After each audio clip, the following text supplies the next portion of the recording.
Boa noite a todos. Queridos amigos. Alô? A gente está testando os efeitos especiais que a gente vai fazer aqui. Peraí. Pode falar, Paulo? Pode. Queridos amigos, amigas, irmãos em Cristo, que o Senhor nos abençoe e nos envolva na sua proteção. Como o irmão anunciou, o livro do mês, Brasil, Coração do Mundo, Pátria do Evangelho, eu fui designada a falar sobre o capítulo 4, os missionários.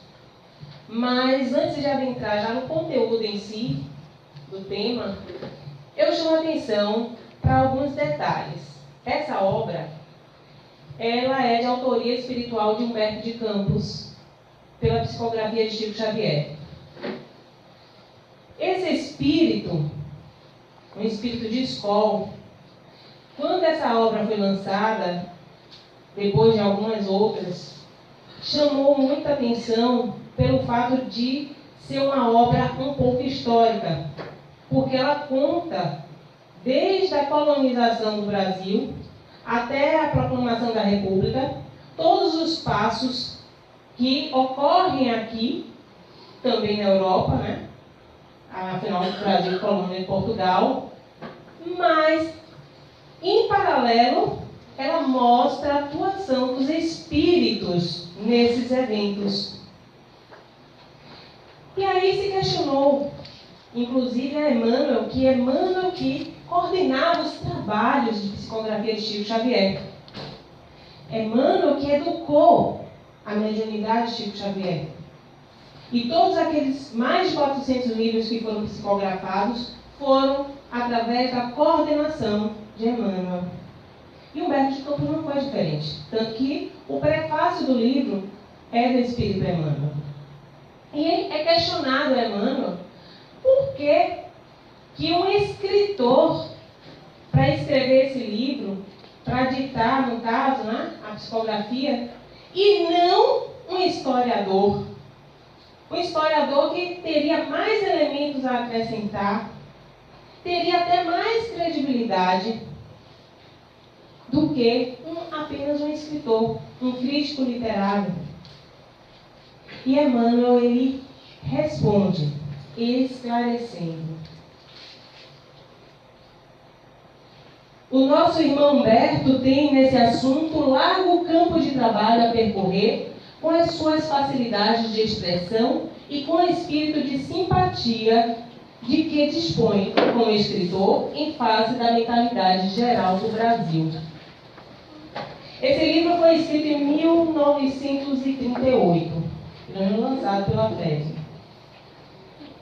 Humberto de Campos nasceu em 1886 e desencarnou em 1934. 34 a 38. 4 anos? Não, calma. Ele, em 1934, começou 3 meses depois da sua desencarnação a contactar Chico Xavier. Então, Chico já começou a se familiarizar com esse espírito, a criar um laço de simpatia, a ter um entrosamento, porque para uma boa comunicação mediúnica precisa um entrosamento entre o médium e o espírito comunicante.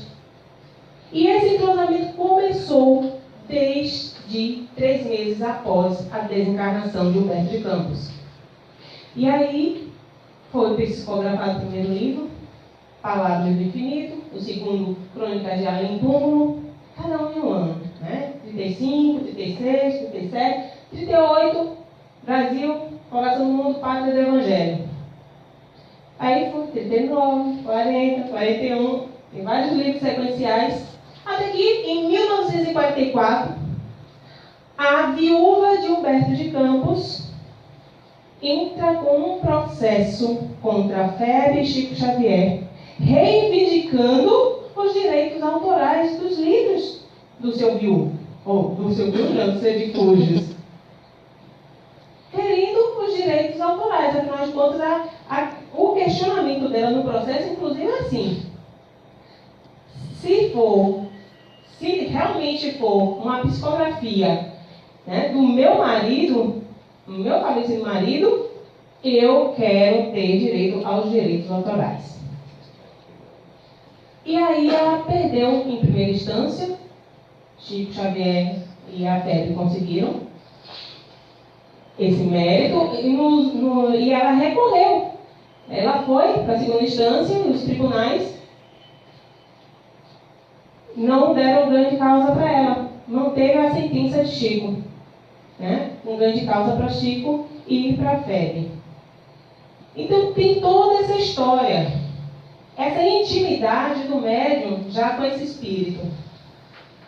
E Humberto de Campos, ele estava a par da atualidade, do meio social que nós estávamos vivenciando, de como que o brasileiro vivia, como eram as rotinas aqui. E tudo isso facilitaria passar uma mensagem com uma linguagem mais acessível para o público que era desejável atingir. Os estudiosos que percorreram o Brasil se apaixonaram pela riqueza. Geólogos definiram-lhe os tesouros do solo. Naturalistas classificaram a fauna e a flora da nossa querida terra. Assim era a visão em relação ao Brasil, a terra de Santa Cruz. Alguns estudiosos que percorreram o Brasil, um exemplo que é citado no livro, inclusive, o historiador Alexander Humboldt, um alemão, ele faz uma viagem no Amazonas e fala exatamente isso, né? Que a riqueza do Brasil, o Brasil seria o celeiro do mundo, seria aquele que iria alimentar os outros países. E Emmanuel fala, através da psicografia de Chico Xavier, sim, iria alimentar os outros países, mas não só do alimento material, mas também do alimento espiritual. Não viram o Brasil espiritual. O Brasil evangélico, em cujas estradas cheias de esperança luta, sonha e trabalha. O povo fraternal e generoso, cuja alma é a flor amorosa de três raças tristes, como ao lado Bilac falava em relação ao povo do Brasil. Por quê? Vamos ver mais na frente. Jesus é o governador da terra, o governador do orbe terrestre que organizou a vida no orbe terrestre. Só que, auxiliando ele, nós temos também alguns ministros. Aliás, toda uma hierarquia no mundo espiritual. Aqui como também, se a gente entrar numa empresa, não tem o presidente, não tem o diretor, não tem o gerente, aí vai, né? Vai ter a escala de responsabilidades. E espiritualmente também é assim. Quem assistiu o nosso lar, lembra dos ministérios que tinha na colônia? Em nosso lar são quantos ministros? 72. E a gente falou que a gente tem muito ministro no Brasil, né? 72 ministros. Então, há uma hierarquia. E o governador do orbe terrestre, que se reuniu aqui na Terra, pelo menos que a gente saiba e tenha sido relatado através da nossa literatura, pelo menos 3 vezes. A primeira, quando estava organizando a vida no orbe terrestre, que a Terra se separou da nebulosa solar e ele veio com seus auxiliares começar a vida na Terra. A segunda vez, ele se reúne na psicosfera terrestre e com alguns ministros também do sistema solar. Se, no caso, nós temos um governador aqui na Terra, deve ter então um governador em cada planeta. Ele se reúne com eles para decidir a vinda dele à Terra, a encarnação de Jesus aqui, no orbe terrestre. É a segunda vez. E a terceira? A terceira foi bem recente. Todo mundo devia saber. Em 1968, quando o homem pisa na Lua. Fica registrado que é um passo muito grande para a humanidade. Não é só a frase, não. Realmente representa uma alavanca a respeito da nossa evolução espiritual aqui no orbe. Essa data, inclusive, até 1989, que é quando fazem, inclusive dizem, né, que nós depois daí temos 50 anos para desenvolvermos a fraternidade, o amar ao próximo como a si mesmo, como Jesus nos ensinou. E aí fica famoso até um documentário de Chico Xavier, o Data Limite. O Data Limite, que agora em 2019. Está bem pertinho, né? Então a gente tem que correr, tem que acelerar o passo. Então, Jesus Cristo, nosso governador, transplantou a Palestina para a região do Cruzeiro, árvore magnânima do seu evangelho, a fim de que os seus rebentos delicados florescessem de novo, frutificando em obras de amor para todas as criaturas. Ele transplantou lá da Palestina uma árvore que representa o cristianismo na sua essência. Por que uma árvore? A árvore é um organismo vivo. É um organismo que tem identidade. Ela tem história. Ela guarda em si tudo, registra tudo que ela faz. O sistema que ela se alimenta dos nutrientes, realizando a fotossíntese. Tudo fica marcado na árvore. Então ela representa a história.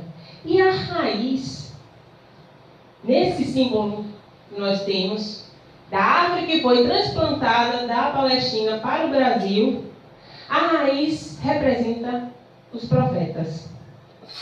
Os profetas que sempre estiveram conosco, trazendo a lei, relembrando a lei.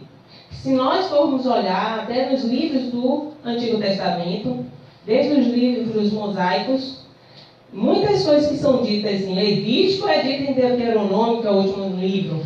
Então a gente vai vendo uma sequência, mas também muitas vezes repetição. Como eu sempre chamo a atenção, em Levítico capítulo 19, amai-vos uns aos outros.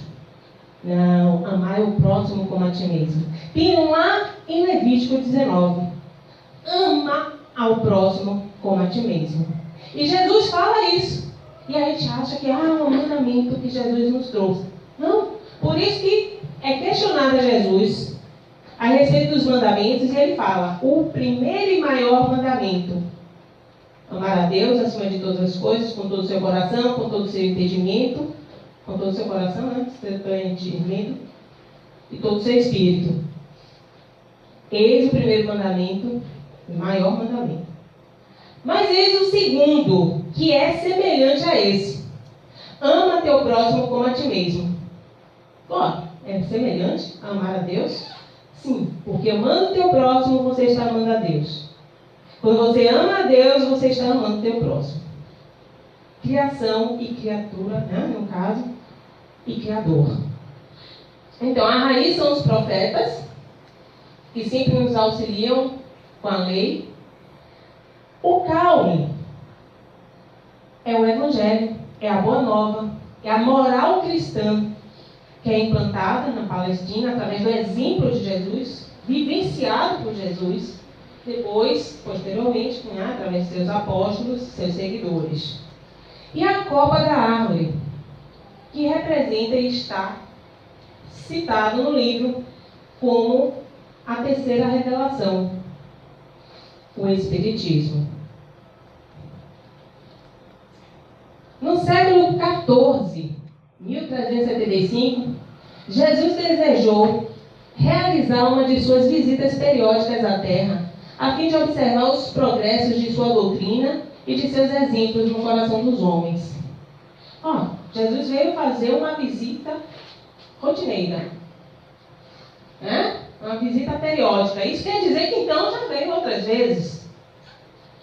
Estamos sempre sendo visitados e não sabemos. Não estamos abandonados. No século XIV ainda, então, nós tínhamos aqui as cruzadas, o clero lá na Europa, né? As cruzadas na Europa, o clero corrompido. E Jesus, quando chega e vê aquele panorama na Europa, fica decepcionado. Cadê a doutrina que eu implantei? Cadê o amar ao próximo como a ti mesmo, que ninguém está sabendo amar? Ao contrário, um subjugando o outro, escravizando o outro, injustiçando o outro. E ele fica decepcionado. Total decepção. E aí, o que fazer? Ele somente o sofrimento para corrigir os homens. Aquela velha história, né? Que a gente fala sempre no centro espírita. Se não evolui por amor, evolui pela dor. E as pessoas ficam, mas como, Karina, que vai evoluir pela dor? Deus é assim malvado? Não. A dor é um instrumento. Mas já que você, pelo seu livre-arbítrio, fez escolhas que lhe levaram a não ter sucesso, vai ter que passar por experiências contra a sua vontade que te farão sofrer. Experiências essas que sim, lhe farão dar um grande passo evolutivo. Então, no século XIV, Jesus, nessas visitas à Terra, observa esse progresso da doutrina, fica decepcionado nos exemplos do coração dos homens, que ninguém está seguindo, e decide que somente o sofrimento para corrigir os homens. Chama Elio, o espírito encarregado pelo desenvolvimento sociológico na Terra. Elio tinha um espírito responsável pelo desenvolvimento sociológico na Terra. Então tem um espírito responsável pelo desenvolvimento geológico, tem um espírito responsável pelo desenvolvimento da educação, e aí vai. Tem vários ministros, né? Responsável, então, por esse desenvolvimento sociológico. E quando Jesus questiona a respeito de como é que está o planeta, principalmente a parte mais evoluída, que era a Europa, Elio fala para Jesus, olha, não está a teu agrado, que foi aquela decepção que Jesus teve. Mas que é esse Elio? Vocês já ouviram falar de Iléu? Parece algo assim, né? Iléu rima com Gamaliel, né? Quem leu Paulo e Estevão vai lembrar que Saulo de Tarso estudou numa escola, primeiro que ele era judeu, segundo que era considerado um fariseu, terceiro que estava pleiteando a vaga ao sinédrio, que iria ocupar, inclusive, que seria a de Gamaliel, o seu instrutor. Gamaliel é neto de Eliel. Elio ou Elia. Elio ou Iléu, tanto faz. Ele pediu que fosse chamado agora, nessa etapa evolutiva, como Elio. Mas ele, 200 anos antes de Cristo, já havia os fariseus se reuniam para estudar o Torá, que eram os livros mosaicos. Inclusive havia muita confusão entre eles pela interpretação que davam à lei, o seu próprio grupo. Então não havia só a briga entre fariseus, samaritanos, né, saduceus. Não! Os próprios fariseus entre si discutiam a lei. Queriam ter razão, eram orgulhosos. E, no caso aí, né, Iléu, ele desenvolve uma escola sobre a Torá, 200 anos antes de Jesus vir a estar conosco, que fica muito famosa, é disputada, fica com a tradição bem acentuada. Só para vocês terem uma ideia, quando a gente abre o Evangelho segundo o Espiritismo, na introdução, Kardec ele tinha esse cuidado de falar sobre os povos que habitavam ali a Palestina, quando Jesus veio habitar entre nós, naquele momento. E aí ele descreve os publicanos, samaritanos, os saduceus, os portageus, os fariseus, e aí vão eus, etc. eus. Ele fala lá, e lá nos fariseus ele vai citar Iléu. a escola de Hilel, que era uma das mais famosas. E Gamaliel, descendente, neto de Eliel, que foi instrutor de Paulo de Tarso, daí a sua sabedoria, já alertava a Paulo que não fosse perseguir os cristãos, que havia algo nos cristãos que era diferente. Ele via a fraternidade, ele chegou a visitar a casa do caminho, ele esteve com Pedro, então ele via o trabalho de acolhimento aos mais necessitados. Então Gamaliel, ele tinha essa visão, essa amplitude de entendimento. E ele é, Hilel, responsável então pelo desenvolvimento sociológico da terra. E nesse diálogo com Jesus, Hilel sugere então, visitemos os continentes, Senhor, ignorados, onde os espíritos jovens e simples aguardam a semente de uma vida nova. Não fica aí centrado nesses que todos são intelectuais, onde parece que tudo seria bem implantado. Afinal de contas, eles deturparam sua palavra e estão agindo de acordo com o livre-arbítrio, através da maldade. E Jesus, na reunião com Hilel, fala, Eliu, pergunta aí, onde fica nestas terras novas o recanto planetário do qual se enxerga no infinito o símbolo da redenção humana? E ele responde, esse lugar de doces encantos, mestre, de onde se vem no mundo as homenagens dos céus aos vossos martírios da terra, fica mais ao sul. Por quê? Eles fizeram a caravana, vieram para as Américas, ali pelo Canadá, ainda não tinha o Canadá, ainda ia ser descoberto, um pouco antes do Brasil. E aí eles passam pelo continente americano, e Jesus questiona, onde é? Ele, onde é que fica aí, essas terras que você está falando? Ele, não, é mais para baixo, mais ao sul. Jesus, com a falange de anjos e arcanjos, se dirige ao Brasil. Então, essa seria a quarta vez que Jesus esteve conosco aqui no Brasil, Agora, dessa vez, ele veio no Brasil. Sabe aonde ele chegou aqui no Brasil? Eu não sei, porque o mestre Thompson não falou. Então, se eu não trazia isso para a palestra, ia ser ótimo. Mas veio no Brasil. Isso está registrado. Ia ser uma briga, hoje, São Paulo, Rio, hoje. Não, foi na Bahia, porque tudo aqui acontece na Bahia, a gente conhece pela Bahia. Então, o Brasil, Falação do Mundo, Pátria do Evangelho, com o Cruzeiro do Sul, sendo o seu símbolo, sempre no céu da pátria. Jesus e a reunião com Eliu continua, prossegue, e Jesus fala, para essa terra maravilhosa e bendita, será transplantada a árvore do meu evangelho de piedade e de amor. No seu solo dadivoso e fertilíssimo, todos os povos da terra aprenderão a lei da fraternidade universal.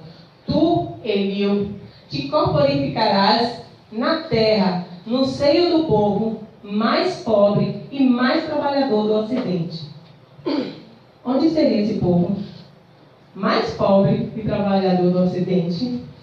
Na Bahia. A Bahia não existia Bahia, não tinha sido ainda descoberto o Brasil,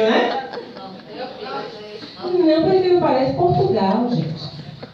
Portugal estava no vermelho, no cheque especial. Estava realmente na berlinda. E Eliu, então, ele reencarna lá em Portugal. Seguindo o exemplo do mestre, aceitou reencarnar e vem como infante de Sagres. Esse infante de Sagres, ele vai incentivar as grandes navegações, que já estavam começando, já tinham descoberto as Índias. Cumpriu a sua tarefa, legando ao mundo o espírito expedicionário. Desencarnado, continuou inspirando os navegadores da época e inspirou Cabral a chegar à terra de Veracruz. Então, a importância de Eliu. Ele fomentou essas navegações. Imagine, Pedro Álvares Cabral sai de Portugal para ir para as Índias, pegar especiarias, porque era o chique na época, explorar a Índia.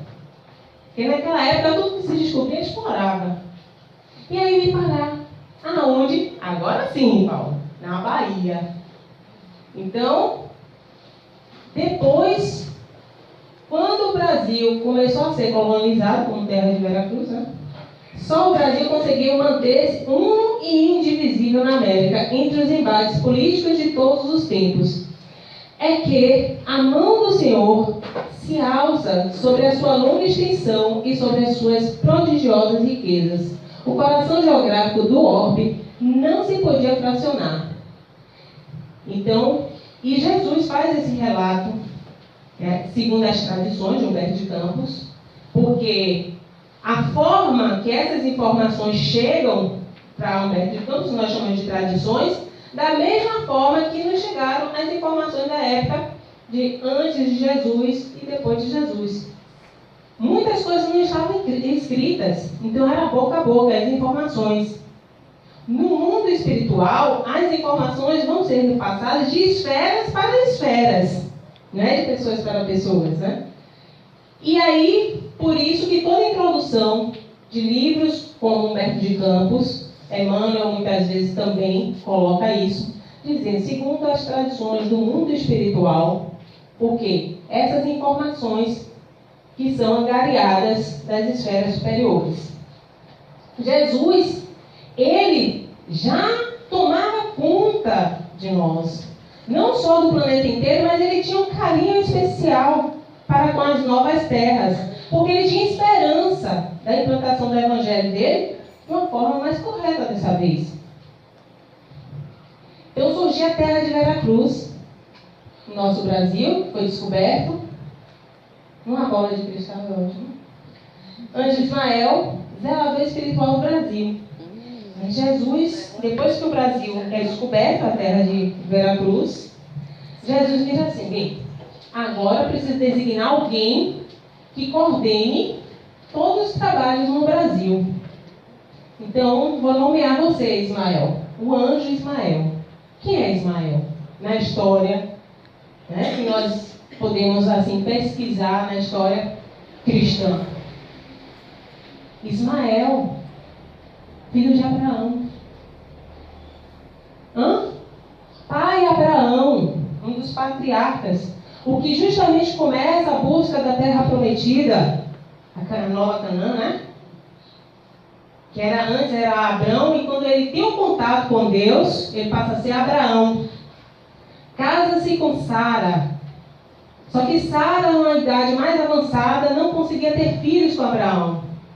E sugere ao próprio marido que ele se deixe com a serva dela, Agar, e tenha um descendente. E Abraão assim faz, e nasce Ismael, o nosso querido Ismael, filho de Agar com Abraão. Quando Ismael tem 19 anos de idade, ele vai se separar de Abraão. Por quê?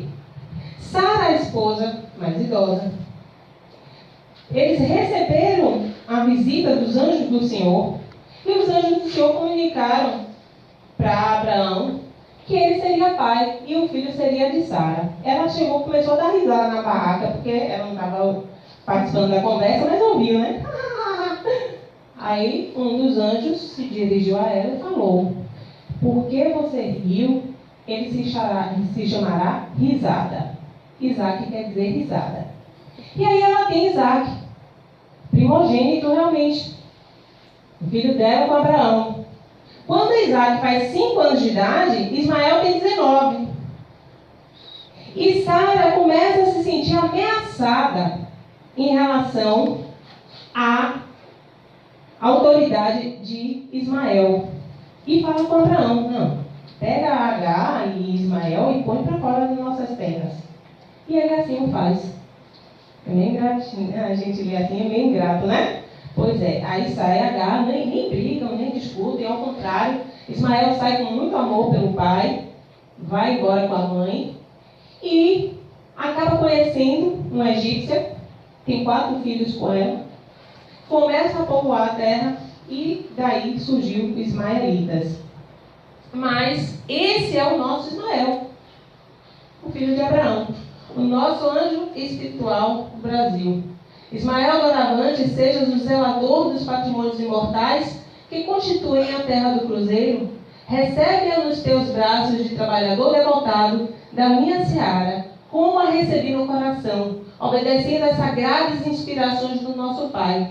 Para aí transplantei a árvore da minha misericórdia e espero que a cultives com a tua abnegação e com teu sublimado heroísmo. E assim foi feito. O povo fraternal e generoso, cuja alma é a flor amorosa de 3 raças tristes, segundo o Olavo Bilac, que nós falamos até no início, na abertura. O que significaria isso?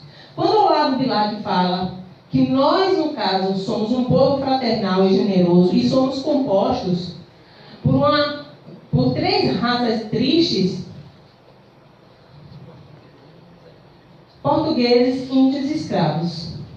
Assim que foi colonizado as nossas terras, o nosso Brasil. Primeiro, que Portugal não deu muita importância com essa descoberta.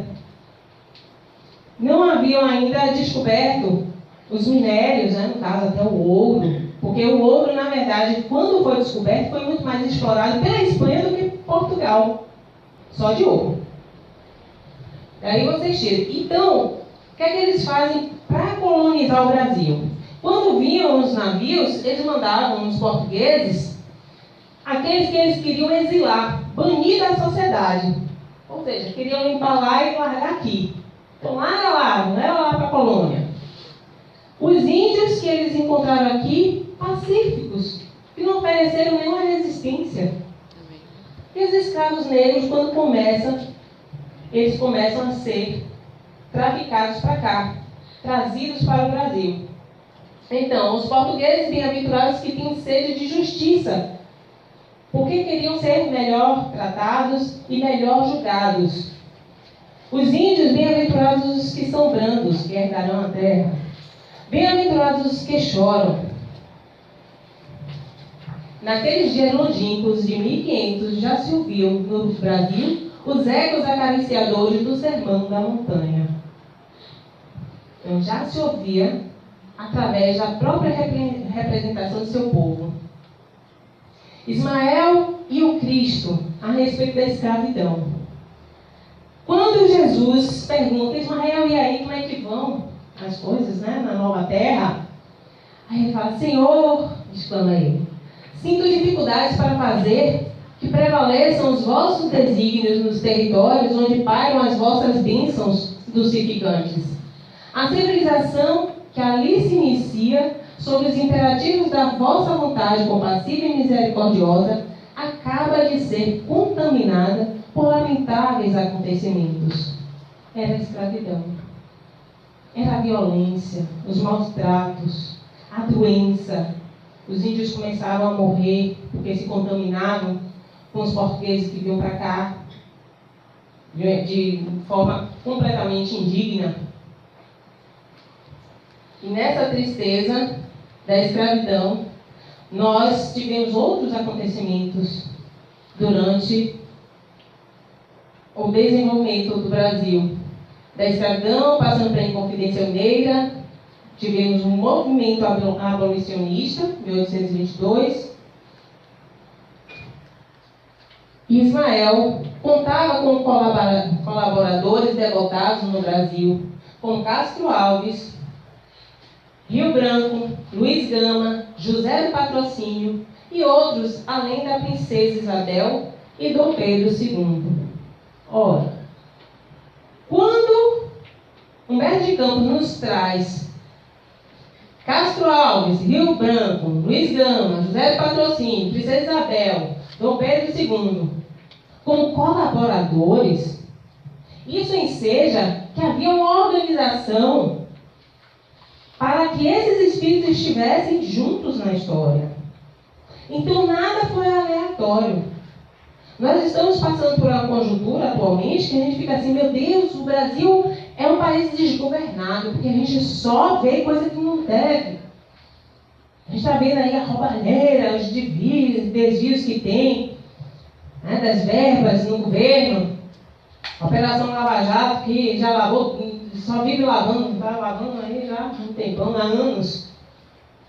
E a gente cada vez mais abismado, porque a gente pensa assim, poxa, quando a gente acha que é o limite, que a pessoa já roubou bastante do erário, a gente descobre um roubo maior de outro. E a gente fica, meu Deus, onde é que vai parar isso?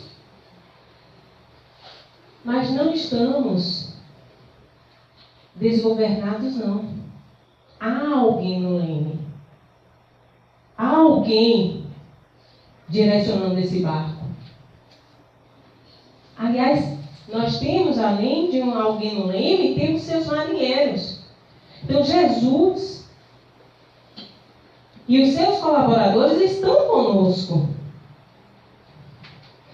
Quando a gente tem uma casa e a gente quer que essa casa fique muito limpa, a gente resolve fazer uma faxina. Isso não serve muito para os homens não, mas as mulheres vão entender. Mas nós somos detalhistas e começamos a limpar tudo. Chega um momento que você olha para casa e diz assim, meu Deus, minha casa está de cabeça para baixo. Porque você está limpando. Não é assim? Porque a gente só consegue limpar, tirar o grosso, tirando as coisas do lugar, tirando tudo do lugar. É isso que está acontecendo com a nossa casa atualmente. A gente está passando por uma faxina.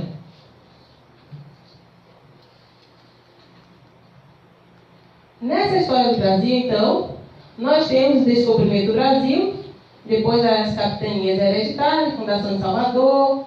Eu trouxe mais ou menos assim um cronograma para a gente entender até chegar à maioridade do Dom Pedro II e à República. Para ter mais auxílio ainda, Jesus chama uns dos seus colaboradores. Eu não sei se vocês vão se lembrar do soldado Longinus, ou Longinus. Longinus foi o soldado que estava no momento da crucificação, lá no Calvário com Jesus, a mãe dele, né, Maria de Nazaré, João, outras Marias, Maria Madalena, Maria de Cleopas, Salomé. Mas ele estava lá do lado da cruz, e é aquele soldado que piedosamente pega a sua lança e enfia nas costelas de Jesus. Depois de terem dado vinagre para Jesus. Esse soldado passa por um arrependimento terrível. Até quando estão disputando as roupas de Jesus, ele começa a ter uma queda de consciência, ele só pensando no que houve, até que ele se redime. E começa a prestar atenção nos cristãos. Simpatiza com o cristianismo e adere. Só que não basta nos nossos erros que a gente se arrependa, né? O arrependimento é a primeira etapa. A segunda etapa nós temos que reparar. Temos que reparar os nossos equívocos. E Longinus reparou assim, servindo a Jesus. E foi convocado para vir ao Brasil, reencarnado como Dom Pedro II. Dom Pedro II, um imperador republicano, um imperador que nos governou aqui durante 48 anos. 48 anos. Só saiu do Brasil quando a República foi implantada. E já não precisava mais dele, ele foi embora com um saco de terra. Ofereceram ouro para ele, os tesouros do Brasil. Ele falou, não, a única coisa que eu quero levar é um travesseiro de terra. Para quando eu morrer, ser enterrado com ele. Longinus, que no passado enfiou a lança em Jesus. E a gente aqui julgando Judas, né? Queimando Judas. Judas já é um espírito da escola, deve estar até como governador de algum órgão aí no mundo, e a gente está tacando fogo no Judas. Então a evolução é constante. Constante. Nós ficamos muito presos ao erro das pessoas, principalmente coisas do passado. Um dos grandes equívocos que nós temos na nossa evolução é esse. É não viver o presente. A gente está aqui encarnado, mas estamos preocupados com os problemas que aconteceram anos atrás. Meses atrás. Ou, sim, e hoje? Hoje você não pode ser melhor? Eu gosto dos comentários de rede social, né? O Instagram recebi uma ontem que eu botei uma mensagem sobre sorriso e a pessoa comentou assim: o que eu estou passando não me permite nem conseguir sorrir. Aí eu falei assim: olha, você não consegue sorrir pelo que você está passando? Eu acho difícil, porque tem pessoas que estão nos hospitais, tem pessoas que estão atrás das grades e conseguem rir com seus companheiros, falar alguma coisa. Quer dizer, são situações tão precárias, tão insuportáveis, que a gente não consegue se enxergar numa situação dela. Alguém consegue se enxergar aqui atrás das grades? No presídio? Não. Consegue se enxergar numa cama de UTI já nas últimas? Não. E reclama. Se está com o mínimo de saúde que lhe mantém em pé, lhe mantém com vitalidade, então procure a alegria dentro de si. Porque nós estamos aqui de passagem. Faça da sua passagem a melhor passagem possível. E aí sim, né? Longinos vem como Dom Pedro II. Avançando mais um pouco, já em 1857, com o Livro dos Espíritos, na França, Allan Kardec começa a codificação e o Espiritismo surge, né? Para o Brasil, mais uma vez a Bahia cumpre o seu papel histórico, pois foi em Salvador que surgiu o primeiro e legítimo grupo de espíritas do Brasil, criado por Luiz Olímpio Teles de Menezes, em 1865, o Grupo Familiar do Espiritismo. Já pensou? Que chique! Olha quantas coisas a gente tem aqui na Bahia. O Brasil foi descoberto onde na Bahia? A primeira capital do Brasil, aqui em Salvador. Aí o Espiritismo, foi na Bahia. Né? Então, orgulho de ser baiano. Eu tenho orgulho de ser baiano. Entendeu? Bezerra de Menezes, nosso querido médico dos pobres, em 1831, né, já desencarnando em 1900, apóstolo e mentor na seara do Cristo, assumiu a direção da FEB, fazendo desta instituição um porto seguro a todos os corações. Foi uma orientação, inclusive, de Jesus. Jesus, ele entende que nós precisamos nos unir em alguma instituição para nos fortalecer no nosso ideal. O ideal é espírita.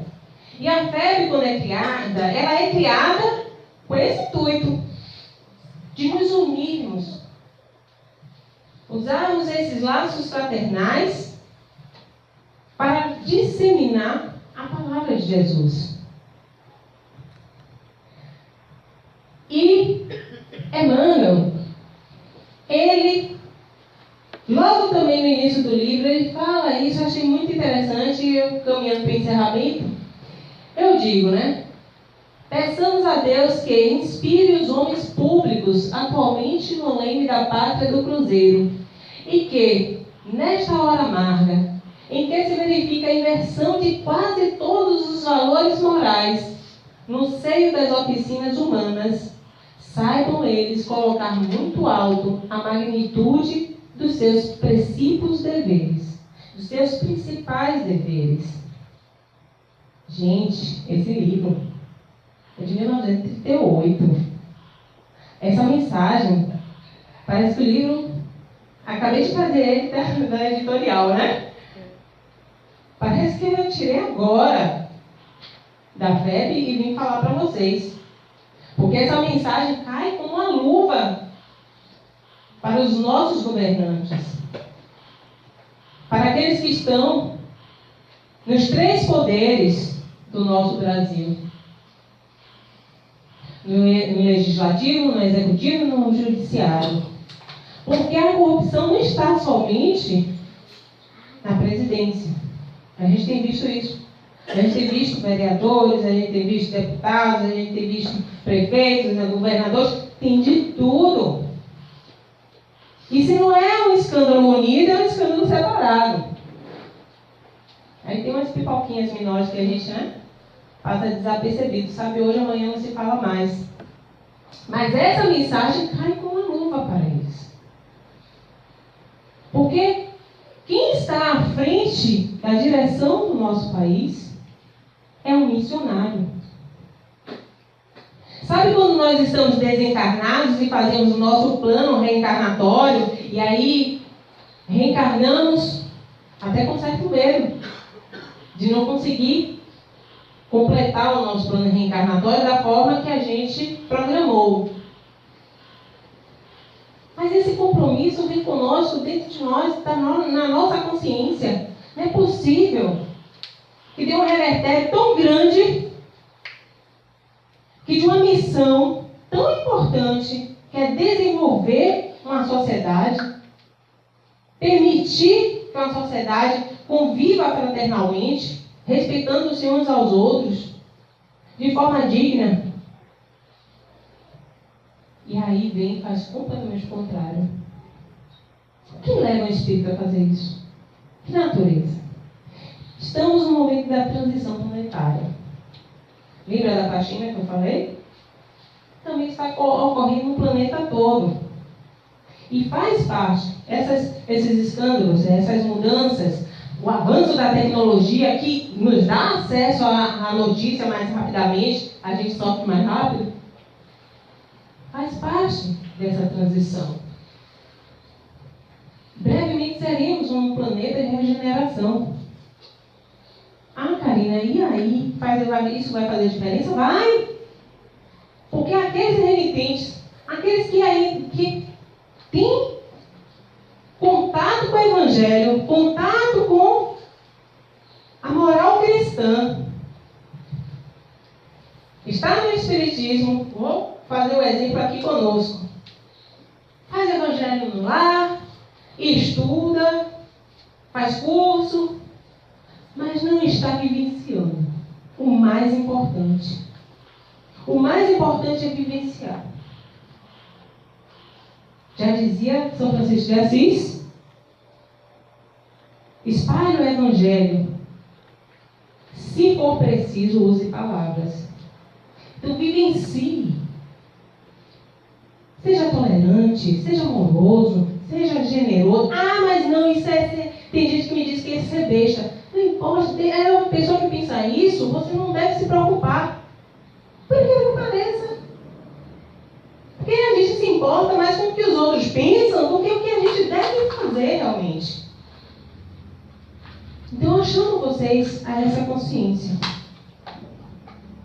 a essa reflexão, que nós podemos ser muito melhores do que estamos sendo. Com certeza. A todos eu desejo muita paz, muita evolução, muita espiritualidade. Lembrando que Jesus está conosco, constantemente. Lembrando que nós temos Ismael aí conosco também. E outros espíritos de escola. Vários vultos que passaram pelo Espiritismo, que a gente sabe, Eurípides Bassanufo, Meimei, Alta de Souza, e por aí vai. Mas até fora do Espiritismo nós temos grandes vultos. Então não falta espírito bondoso para nos influenciar, para nos inspirar. E é com eles que nós devemos contar. Muita paz a todos.